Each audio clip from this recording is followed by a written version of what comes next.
Hi, you guys. It's me, Deshauna Irvin, back with another unit video. Today, we are going to be talking about cyberbullying. One reason I want to talk about cyberbullying with this unit is because cyberbullying is a very, very important topic for discussion. I know sometimes it can be hard to talk about, but it is very, very big. It's been big for years and years, and it is very big now. It still takes place as of today, whether we know about it or not. And one thing that I hate about it is that it always happens to our younger generation, which causes them to take their own life. So it can be very, very hard to talk about. It can be very, very hard to deal with, very hard to experience, which is one reason why I felt like it was very important to discuss this topic, and just mention a few things that I've read and things of that nature. So let's get into it. And I hope you guys really enjoy this. I try to catch as much information as possible. But as we all know, cyberbullying is an act of aggression towards another person online, or repeated harm against a person via their social devices, such as your cell phone or a computer, or your iPad, or things of that such. A recent post that I came across in the South China Morning stated that cyberbullying has grown so much that it has outweighed the school bullying. So school bullying doesn't really take place anymore because so many students or so many young adults, or I'm sorry, young teenagers and students on cell phone devices. They are on the computers daily. Technology is growing within our education field, so students are able to take advantage of those things, and they're able to harass each other or find someone to harass, and it's very disturbing. It's a very disturbing act. One thing about cyberbullying is that it allows the bullies now to remain anonymous. It allows them to portray to be somebody else, and it also allows other people, like-minded people, to come in and bully that person as well. So for example, if one bully starts to bully find their victim, and they start to bully them online, whether it's on a social media post, it allows their friends to come in to bully them as well, and they know nothing of this person. Just take, for example, uh, Tristan Thompson.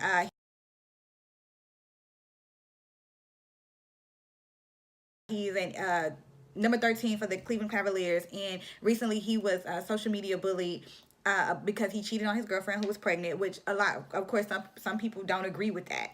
And although what he did was wrong in some people's eyes, people all around the world took advantage of that, and they used that and they bullied him online. And of course, him being a NBA player, it may have not affected him as much, but just a prime example, at the end of the day, he's a human as well. So just imagine if he wasn't an NBA player, or he wasn't a star, and his personal business got put online, and you have these people from all over the world come and attack him, bully him and things like that. They know nothing of this person. They know nothing of their background. They only know what they've read and seen on social media, what other people are saying. So they use those comments to generate their own thoughts, to create a what they think that person is, or how that person is. So it can be very, very hard. Also, with being in the movies, I know if you a lot of movies displaced cyberbullying of some form of it, if not the actual cyberbullying itself, but they displaced some form of it. So, for example, I don't know if you guys ever watched A Walk to Remember with Mandy Moore. I think it was in 2011, if I'm not mistaken. But basically, Mandy was a very smart young lady, and I believe she portrayed as Jamie Sullivan. But she was this very smart young lady who was tutoring this gentleman who had no goals, no passion in life, and he ended up falling in love with her, but she was sick.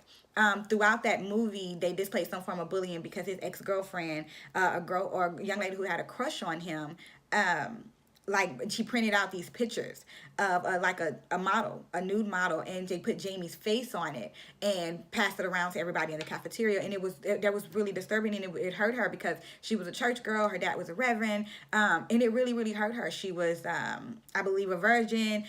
So they call her Virgin Mary and things like that. So it's very, very hard for some people to deal with things like that, and it doesn't just happen to young children. It happens to adults as well. So it can definitely happen to anybody, and still to this day, cyberbullying is very, very big in this generation. It's very, very big. And some people feel how major cyberbullying can be. It's very powerful. The effects it has, it causes depression, low self-esteem, loneliness, anxiety. It causes people to commit suicide, which is one of the biggest things. I mean, when you are cyberbullying, you don't necessarily have to have a weapon to kill someone, because you're basically putting the gun, allowing them to put the gun to their own head, or to, harm themselves. I'm not sure if you guys heard of this, but there was a young lady named Brandy Ville, 18 years old, from Texas City High School, who shot herself in front of her own family. Imagine that. Somebody your family member, somebody you're close to, come and kill themselves in front of you due to cyberbullying. That's something that's very hard to digest. And what's so crazy about what was crazy about it for me was, I'm from Galveston County, so Galveston County includes the Texas City, Lamar, Dickinson area. So hearing about that, it is very disturbing to me, because this was home. This was something that happened at a school that I lived right up the street from. And it was very hard to digest and to understand and things like that. Also, another story that I would like to mention is Mallory Grossman. This happened in 2016. She was a 12-year-old girl, and the bullying started in 2016, and it continued for an entire year. So this girl was bullied and harassed for an entire year by her peers, and and online, from Snapchat to Twitter to Facebook, Instagram. And it's crazy, because when I read that story, I said to myself, a child at the age of 12 having access to so much social media is bound to experience some form of bullying. I feel like a child at the age of 12 shouldn't have so much access to social media, or any child younger than that. I had a little cousin who owned a cell phone at the age of 9, and I was like, why? Like, somebody should always be aware of her whereabouts. At the age of 9, she doesn't need a cell phone, because then at that point she has access to so much. Unless, of course, the cell phone only allows you to call out and text and things like that. But even with text messaging and calling, if she gives her number out to her peers, they can call her, text her, and bully her just through those, just having that. So it's very hard to deal with. And so I'm not, so it's very hard to take in, and to gasp, to just really bring all that in. Another thing I would like to mention, when Wright and Webb states that between 11 to 33% of minors admitted to harassing others online. And half of those victims reported that the cyberbullying took place within their age range. So a 12-year-old would harass another 12-year-old, or it happened with an offline friend. I've seen people who two 15-year-olds who had a disagreement and decided to become enemies, and one of them started to bully the other, versus just saying, okay, I'm just not your friend no more, I don't want to talk to you. Instead, they harassed each other, or one harassed the other, and it led to bigger problems. Also, did you guys know that 3 to 12% youth have been found to be both victims and predators of online harassment? When someone feels pain, they tend to want others to feel pain. So I don't know if you guys ever wonder, but like, what goes on with those bullies at home? Are they being bullied at home by their parents, and they come home and bully somebody else because they're hurt? I always wondered about that.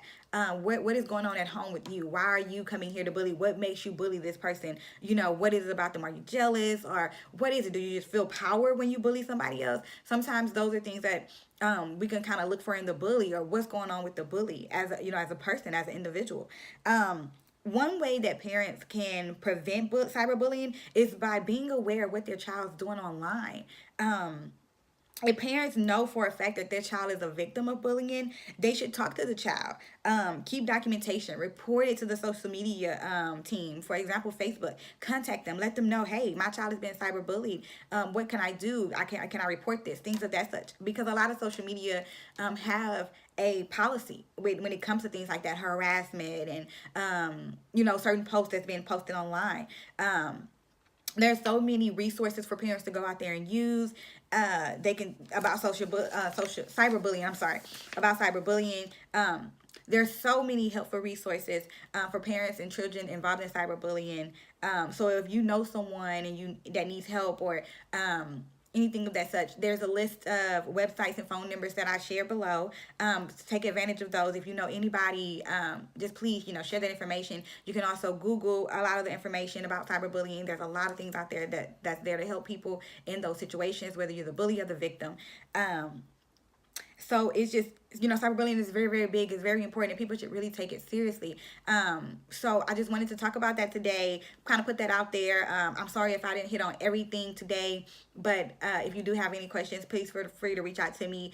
I'm definitely not an expert in it. These are just some things that I've come across, that I've read on, and I felt like I should mention to you guys. But other than that, I really appreciate you guys for joining me today and watching my video, and I hope to see you guys next time. In the meantime, have a great day, and I wish you all blessings and happiness. Thank you.